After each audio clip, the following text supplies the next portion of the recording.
குடிச்சேன் நீங்க பம்பு பண்ட குடிச்சேன்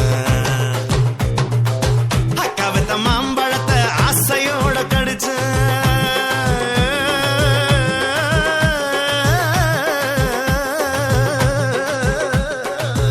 அக்கா வித்த மாம்பழத்தை ஆசையோட கடிச்சேன் அந்த மல்கோவா இனிக்குதடா மசக்கையில விழுந்த நான் மசக்கையில